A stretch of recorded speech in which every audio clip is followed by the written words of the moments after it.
नमस्कार, मनातल्या कथा चॅनलवर आपलं स्वागत आहे. कथेचं शीर्षक पेरले तेच उगवले, भाग 3 अंतिम. गेल्या भागात आपण पाहिले की सुधीरला आई बाबांची आठवण येते. तो हळवा होतो. नीता देखील हळवी होते. आता पाहू पुढे. नीता आणि सुधीर दोघे एकमेकांना सोबत देत होते, समजून घेत होते. रुद्रला चांगलं शिक्षण देणं हे दोघांनी ठरवलं होतं. हौस करण्यापेक्षा गरजांवर लक्ष केंद्रित केलं होतं. रुद्र देखील आई बाबांना बघून अनेक गोष्टी शिकला. नको तिथे पैसा वाया घालवणं त्यालाही आवडायचे नाही. असंही मूल आई बाबांचं अनुकरण करतं. रुद्रच्या अभ्यासावर नीता आणि सुधीरचे पूर्ण लक्ष होते. रुद्र हुशार होता. त्याला चांगले मार्क पडायचे. नीता आणि सुधीरचा ऊर अभिमानाने भरून यायचा. नीता आणि सुधीरने त्याला खूप चांगलं वळण लावलं होतं. त्याचाही आई बाबांवर जीव होता. बघता बघता रुद्र कधी मोठा झाला समजलं नाही. उच्च शिक्षण घेऊन तो चांगल्या कंपनीत कामाला लागला. रुद्र होताच सर्व गुणसंपन्न. त्याची वागण्या बोलण्याची पद्धत आकर्षक होती.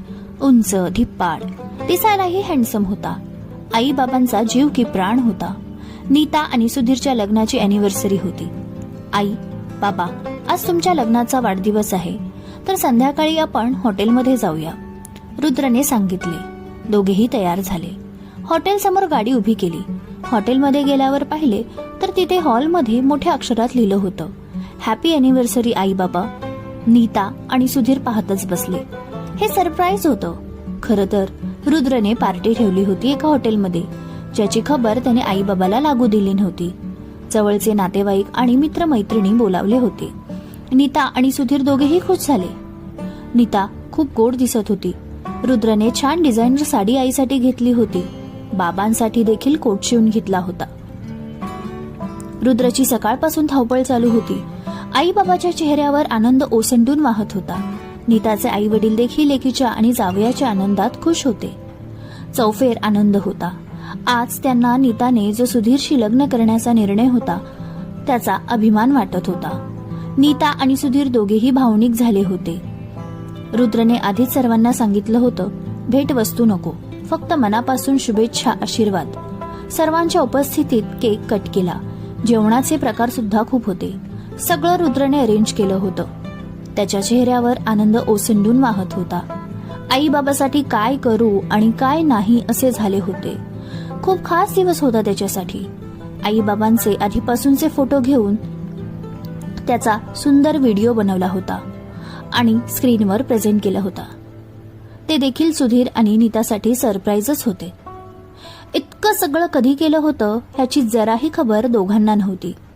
नीता सुधीरला म्हणाली, सुधीर, रुद्र किती धावपळ करतो आहे बघ ना. नीता, बघतोय ग, 2 मिनिट सुद्धा एका ठिकाणी बसत नाहीये. किती ती धडपड चालू आहे. किती जीव लावतो रुद्र आपल्या दोघांवर. हे सरप्राईज किती छान दिले, कळू देखील दिलं नाही. नीताची एक मैत्रीण आली आणि नीताला आणि सुधीरला शुभेच्छा दिल्या. रुद्रचे तोंड भरून कौतुक करू लागली. नीता, खरंच ग, मुलगा असावा तर रुद्र सारखा. किती करतो आहे तुमच्यासाठी. रुद्रने हे ऐकले आणि तो म्हणाला, काकी, मुलगा माझ्यासारखा नाही तर आई बाबा असावे तर माझ्या आई बाबांसारखे. आज जे देखील आहे ते केवळ त्यांच्यामुळेच. हे ऐकून दोघांचेही डोळे पाणावले. थोड्या वेळाने त्याने आई बाबांच्या हातात तिकीट ठेवले. आई, बाबा, हे गिफ्ट माझ्याकडून तुमच्यासाठी. रुद्र गालात हसत म्हणाला. त्या दोघांनी पाहिले तर ती ट्रिपची तिकीट होती, दुबईची. रुद्र, कशाला हे सर्व? खूप पैसे गेले असतील तुझे. सुधीरचे मन भरून आले होते. बाबा, आई, तुम्ही जे माझ्यासाठी केलं आहे त्यासमोर हे काहीच नाही. माझ्यासाठी तुमचा आनंद महत्वाचा आहे. रुद्रचेही डोळे भरून आले.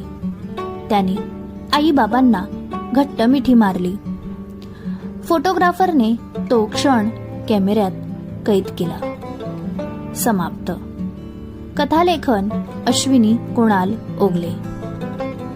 आपल्यामुळे आईबाबांच्या चेहऱ्यावर आनंद बघण्याचे वेगळेच सुख असते, बरोबर ना? श्रोते हो, तुम्हाला कथा कशी वाटली कमेंटमध्ये सांगायला विसरू नका.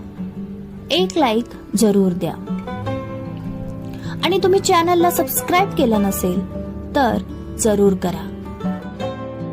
लवकरच भेटू नवीन कथेसह. धन्यवाद.